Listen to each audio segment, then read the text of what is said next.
In the U.S., the right to health care in prison is guaranteed by law. But in practice, this promise falls dangerously short. A recent report published by the Prison Policy Initiative, a nonprofit organization, looks at the substandard state of correctional health care in America. Today, the main objective in many prisons isn't to diagnose and treat, but to stabilize and avoid death. This systemic directive minimizes spending and avoids liability. This means that oftentimes even urgent complaints like chest pain face systemic delays or denials. Chanell Burnette is all too familiar with the system as she spent 19 years behind bars in 2 different prisons in Virginia. Today she's served her time and is a writer, author, and advocate. Burnette became incarcerated at just 25, young, healthy, and unaware of the system she was entering into. What I first saw initially was a lot of death, honestly. Conditions at Fluvanna as far as medical care were very poor. A lot of people were misdiagnosed.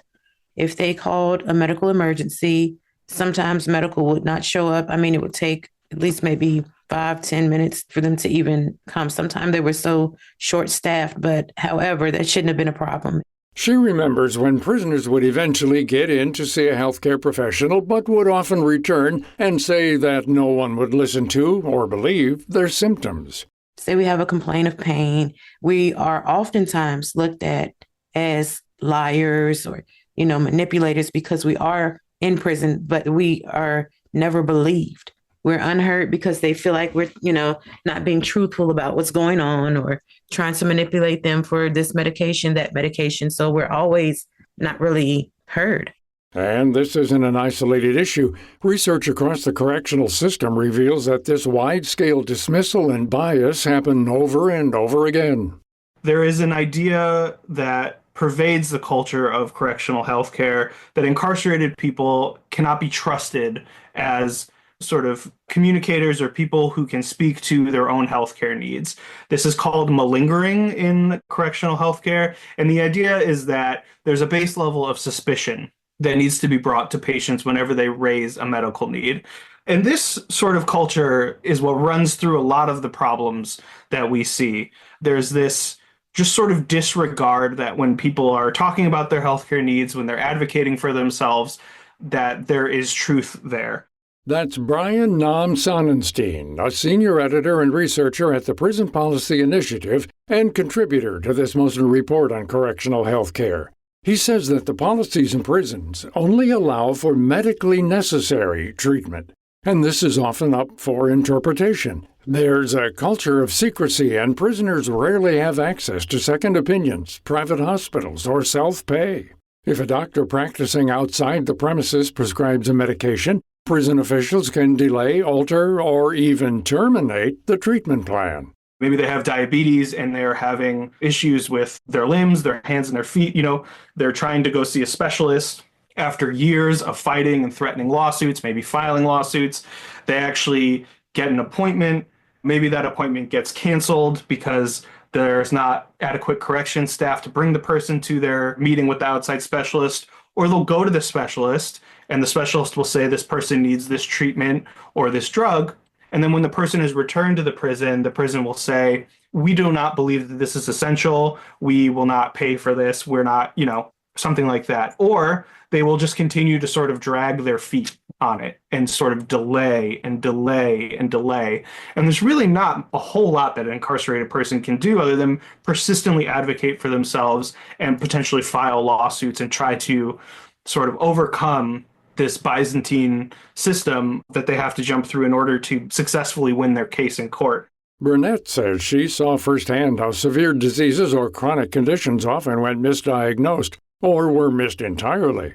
One lady I remember, they kept diagnosing her with something else, but it ends up at the end stage, she was in stage 4 cancer, and then they finally caught it. And by then it was too late. She passed away. One big driver behind this death and countless others is the big focus on medical spending.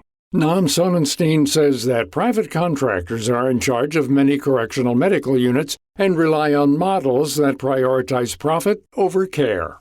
There are 2 or 3 main models that exist in the country.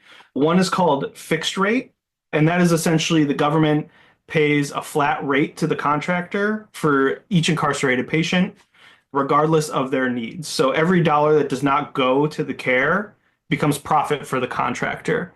As you can imagine, this creates an incentive for the contractor to reduce costs so that they can maximize their profits and also contain costs in a way that are attractive to the prison so that they know what they're budgeting and they don't expect to see huge increases year over year, and so that they get their contract renewed, right?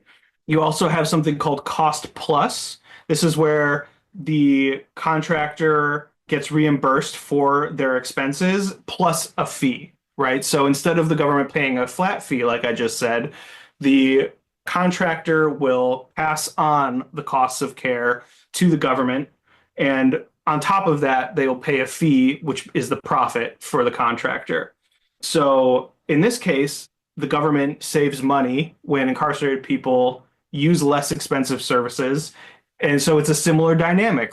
In 2019, research conducted by Reuters showed that deaths in prisons with private healthcare contractors happen at far higher rates than those with publicly run models, and yet transparency is rare. Deaths are underreported, healthcare data is scarce, and oversight is nearly non-existent. Burnette remembers noticing how healthcare providers in her prison seem to have little control over care. I think, honestly, in all actuality, I may have seen one MD.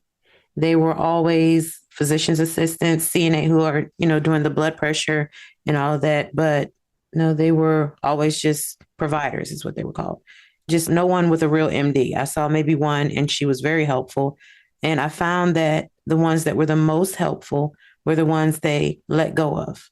Like anyone that's too helpful and that are those that are for us, they get rid of. This culture of dismissal and secrecy extends past employees and into the data as well.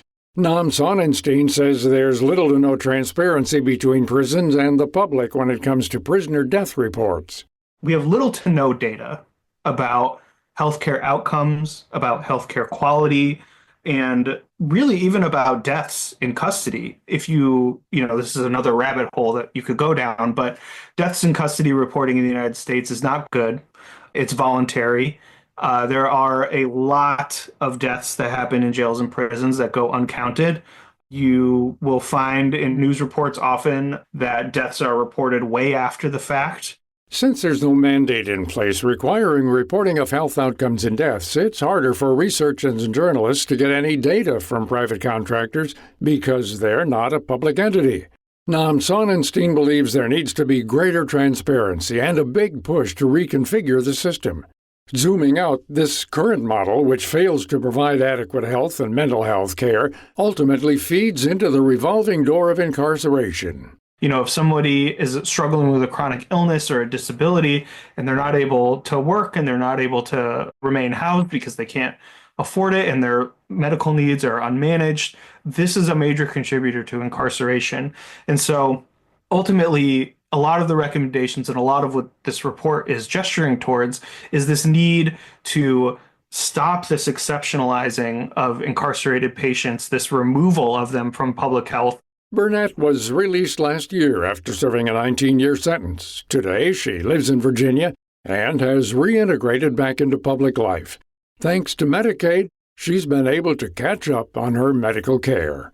I was able to go and get a PCP. The place I go to, they also have mental health care and they do all of that stuff. So it's basically been pretty good about, being treated and in a timely manner with real professional people. And it's been a good experience. To find out more about this topic and Chanell Burnette, Brian Nam-Sonenstein, and the recent correctional healthcare report from the Prison Policy Initiative, visit viewpointsradio.org. To support our show, follow us on Instagram, Facebook, and X for exclusive content. This segment was written by our executive producer, Amira Zaveri. Our studio manager is Jason Dickey. I'm Gary Price.